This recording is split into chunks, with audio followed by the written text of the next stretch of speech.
teman-teman, ini saya mau perlihatkan. Ini adalah penampakan dari rumah di Garlam Indah. Tadi kan kita udah tanya-tanya nih sama Pak Khalid. Nah, ini dia penampakannya. Nanti di sini akan ada taman dan ada jalan yang akan dibikin di depan rumah ini. Juga nanti di pagar. Jadi 8 unit rumah ini dalam satu pagar gitu. Terus ini adalah denahnya, adalah rumahnya. Ini kamar tidurnya ada 2. Nah, ini di sini dapur dan sebagainya. Dan ini adalah rumah tampak depan ya, seperti yang teman-teman lihat tadi, kita udah di shoot langsung. Terus ini juga berikutnya adalah tampak belakang.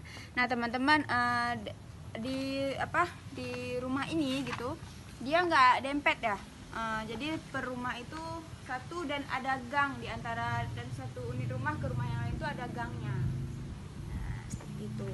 Jadi ini terus ini tampak samping kanan. Ya. Jadi ada space-nya dan antara satu unit dengan unit yang lain. Nah, teman-teman, kalau mau tahu informasi lengkap tentang rumah di Graham Indah ini, silahkan cek di propertiaceh.com.